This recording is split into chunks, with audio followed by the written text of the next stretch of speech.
ಬೇರೆದೆಲ್ಲ ಗೊತ್ತಾಗುತ್ತೆ. ನನ್ನ ಮನಸ್ಸಲ್ಲಿ ಏನಿದೆ ಅನ್ನೋದು ಅರ್ಥ ಮಾಡ್ಕೊತೀರಾ. ಆದ್ರೆ ಇದು ಗೊತ್ತಾಗ್ತಿಲ್ಲ ಅಲ್ವಾ ನಿಮ್ಗೆ? ಬಿಟ್ಟಿರೋದಕ್ಕಾಗಲ್ಲ ಅಂದಮೇಲೆ ಬಿಟ್ಟು ಯಾಕೆ ಹೋಗ್ಬೇಕು?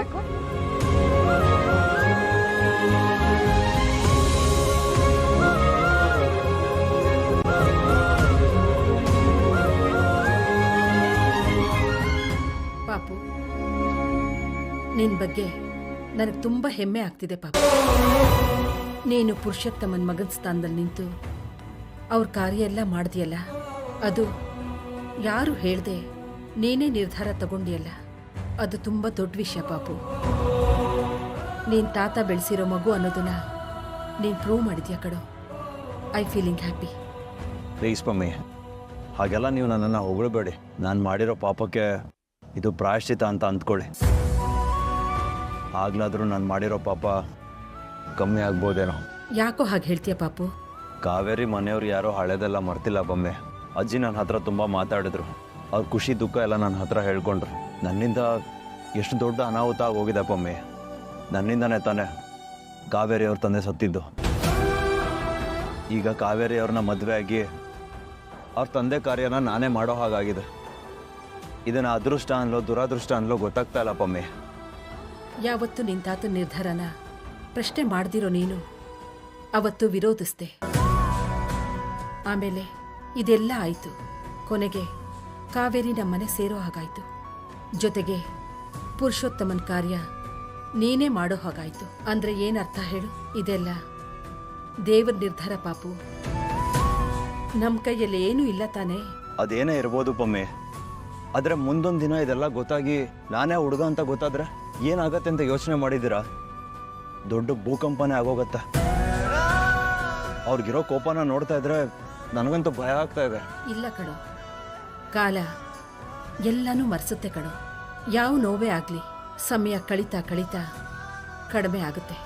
ಬಟ್ ನನಗೆ ಹಾಗೆ ಅನಿಸ್ತಾ ಇಲ್ಲ ಪಮ್ಮಿ. ಟೈಮ್ ಕೂಡ ಹೀಲ್ ಮಾಡೋಕ್ಕಾಗದೇ ಇರೋಷ್ಟು ದೊಡ್ಡ ತಪ್ಪು ಮಾಡ್ಬಿಟ್ಟಿದ್ದೀನಿ ನಾನು. ಅದು ನೆನಪಾದಾಗಲೆಲ್ಲ ನನ್ನ ಮನಸ್ಸಲ್ಲಿ ಚುಚ್ತಾನೆ ಇರತ್ತೆ, ಗಿಲ್ಟ್ ಕಾಡ್ತಾ ಇರತ್ತೆ.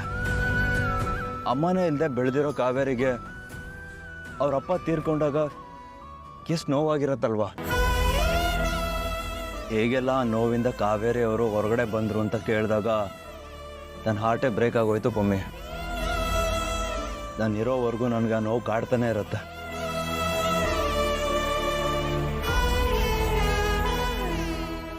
ಆದಷ್ಟು ಬೇಗ ಬಂದು ನಿಮ್ಮನ್ನು ಕರ್ಕೊಂಡು ಹೋಗ್ತೀನಿ. ನಿಮ್ಮನ್ನು ಬಿಟ್ಟು ನನಗಿರೋಕ್ಕಾಗತ್ತಾ ಹೇಳಿ ಅರ್ಧಂಗೆ?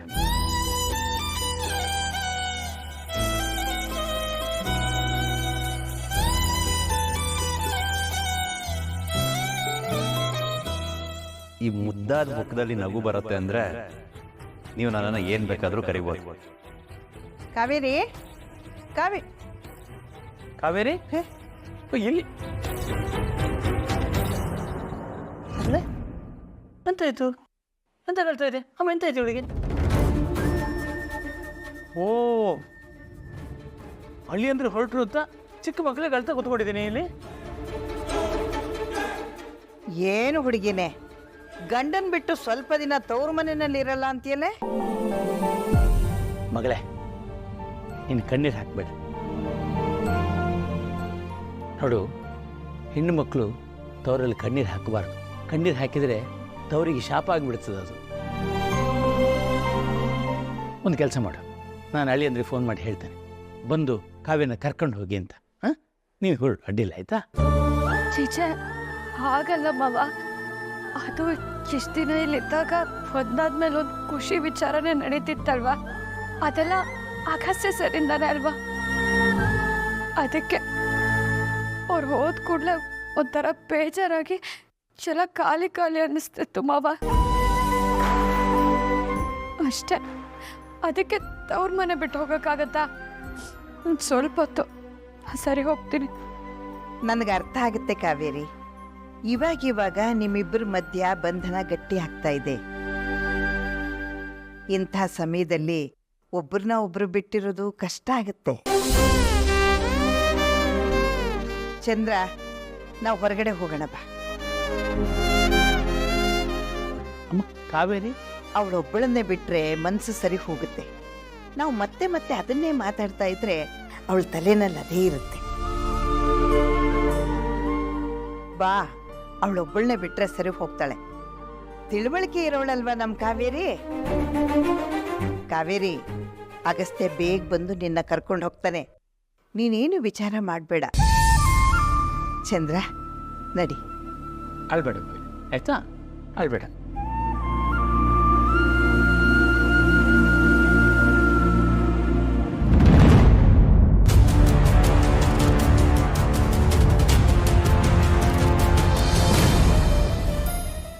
ಎಲ್ಲ ತಪ್ಪಿಗೂ ಒಂದು ಪ್ರಾಯಶ್ಚಿತ್ತ ಅನ್ನೋದು ಇರುತ್ತೆ. ಅದಕ್ಕೂ ಹೆಚ್ಚಾಗಿ ಪಶ್ಚಾತ್ತಾಪಕ್ಕಿಂತ ದೊಡ್ಡ ಪ್ರಾಯಶ್ಚಿತ್ತ ಇಲ್ಲ ಅಂತಾರೆ. ಸಮಾಧಾನ ಮಾಡ್ಕೋ ಪಾಪು, ಎಲ್ಲ ಸರಿ ಹೋಗುತ್ತೆ. ಏನೋ ಪಮ್ಮಿ, ನನಗಂತೂ ಏನೂ ಗೊತ್ತಾಗದೆ ಬ್ಲಾಂಕ್ ಆಗೋಗಿದ್ದೀನಿ. ಈಗ ಬೇರೆ ಕಾವೇರಿ ಅವ್ರನ್ನ ಅಲ್ಲೇ ಬಿಟ್ಟು ಬರ್ತಾ ಇದ್ದೀವಿ. ಅವ್ರು ತುಂಬಾ ಬೇಜಾರಾಗಿದ್ರು. ನೊಂದ್ಕೋಬೇಡ ಅಗಸ್ತ್ಯ, ಆದಷ್ಟು ಬೇಗ ಅವಳನ್ನ ಕರ್ಕೊಂಡು ಬರ್ವಿ ಅಂತೆ. ಏನು ಯೋಚಿಸ್ಬೇಡ. ಅದೇ ನನಗಾಗ್ತಿರೋ ಭಯ ಪಮ್ಮಿ. ನಾನು ಮತ್ತೆ ಅವರನ್ನು ಮನೆಗೆ ವಾಪಸ್ ಕರ್ಕೊಂಡು ಹೋಗ್ತೀನೋ ಇಲ್ವೋ ಅಂತ ಅನಿಸ್ತಾ ಇದೆ. ಅಯ್ಯೋ, ಯಾಕೆ ಇವತ್ತಿಷ್ಟೊಂದು ನೊಂದ್ಕೊಂಡಿದ್ಯಾ ಕಂದ? ಮದುವೆ ಬೇರೆ ಹತ್ರ ಬರ್ತಾ ಇದೆ. ಅದಕ್ಕೂ ಮುಂಚೆನೆ ಎಲ್ಲ ಪ್ರಾಬ್ಲಮ್ಮು ಸಾಲ್ವ್ ಮಾಡಬೇಕನ್ನೋದೇ ನಮ್ಮ ಪ್ರಯಾರಿಟಿ ಆಗಿರಬೇಕು. ಆಮೇಲೆ ಕಾವೇರಿ ವಿಷಯಕ್ಕೆ ಆ ದೇವರೇ ನಮ್ಗೊಳ್ಳೆ ದಾರಿ ತೋರಿಸ್ತಾನೆ. ನೀನು ಧೈರ್ಯವಾಗಿರು. ಇಲ್ಲಿವರೆಗೂ ಆ ನಂಬಿಕೆಯಲ್ಲೇ ತಾನೇ ನಾವಿದ್ದಿದ್ದು. ಇಷ್ಟ ಆದ್ರೂ ಎಲ್ಲ ಸರಿ ಹೋಗ್ತಾ ಇರೋದು ಅವನ ನಿರ್ಧಾರದಿಂದ ತಾನೆ. ಎಲ್ಲ ಭಾರನೂ ಅವನ ಮೇಲೆ ಹಾಕಿ ನೀನು ಆರಾಮಾಗಿರು ಪಾಪು.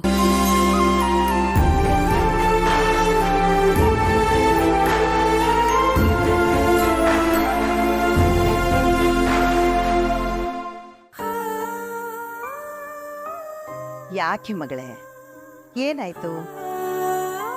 ಆಗೋದೆಲ್ಲ ಒಳ್ಳೇದಕ್ಕೆ ಆಗತ್ತೆ ಅನ್ನೋದು ಈಗಾಗ್ಲೇ ನಿನಗೆ ಅರ್ಥ ಆಗಿದೆಯಲ್ಲ ಮಗಳೇ. ಯಾಕೆ ದುಃಖ ಪಡ್ತೀಯ? ಇಲ್ಲ ಅಜ್ಜಿ, ನಾನು ಮತ್ತೆ ಆ ಮನೆಗೆ ವಾಪಸ್ ಹೋಗ್ತೀನಿ ಅನ್ನೋ ದೊಡ್ಡ ಪ್ರಶ್ನೆ ಕಾಡ್ತಿದೆ ನನಗೆ. ಅದಕ್ಕೆ ಮನ್ಸಿಗೆ ತುಂಬ ಕಷ್ಟ ಆಗ್ತಿದೆ ಅಜ್ಜಿ. ಅವ್ರು ಬಿಟ್ಟು ಹೋಗುವಾಗ ನನ್ನ ಜೀವನ ಹೋದಂಗಾಯ್ತು. ಅಯ್ಯೋ ಹುಚ್ಚುಡುಗಿ, ಯಾಕೆ ಹಾಗೆ ಅನ್ಕೋತೀಯ? ನಿನ್ನ ಜೀವನ ತನ್ನ ಕೈನಲ್ಲಿಟ್ಕೊಂಡು ಕಾಪಾಡುವಂತ ಗಂಡ ಸಿಕ್ಕಿರುವಾಗ ಇನ್ನೇನಾಗತ್ತೆ? ಏನೂ ಆಗಲ್ಲ.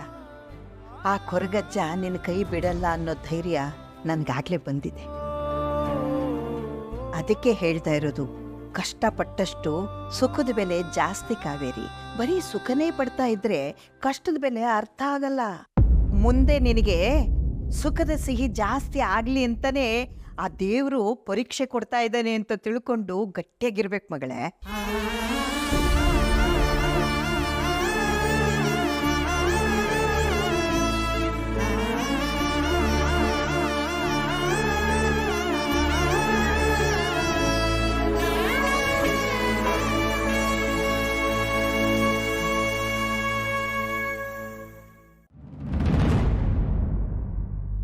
ಕಿಟ್ಯಾಟ್ ಫೋನ್.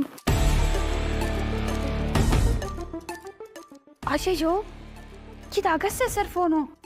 ಎಷ್ಟು ದೂರ ಹೋದ್ರೋ ಏನೋ. ಈಗ ಏನು ಮಾಡಲಿ? ಆಚೆಗೆ ಫೋನ್ ಮಾಡ್ತೀನಿ.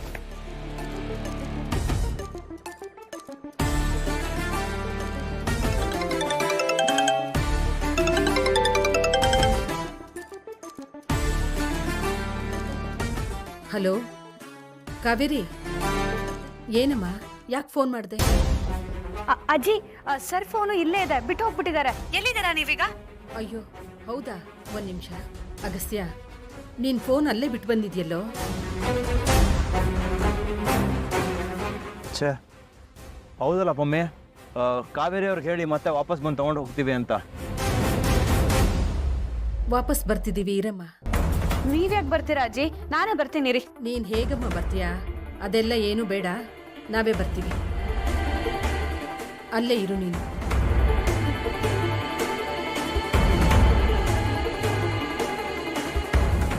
ಅಗಸ್ತ್ಯ, ಕಾರ್ ಯೂ ಟರ್ನ್ ಮಾಡು.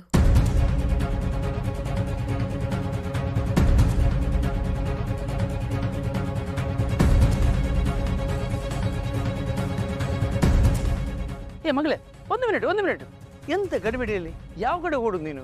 ಮಾವ ಅಗಸ್ಯ ಸರ್ ಫೋನ್ ಬಿಟ್ಟು ಹೋಗಿದ್ದಾರೆ, ಕೊಟ್ಬಿಟ್ಟು ಬರ್ತೀನಿ. ಏ ಅದಕ್ಕೆ ನೀನೆಂತಕ್ಕೆ ಹೋಗೋದು? ನಾನೊಂದು ಬಾಡಿಗೆ ಗಾಡಿ ಮಾಡಿಕೊಂಡು ನಾನು ಪದ್ಮಣ್ಣ ಹೋಗಿ ಕೊಟ್ಟು ಬರ್ತೇವೆ. ಕೊಡಿಲ್.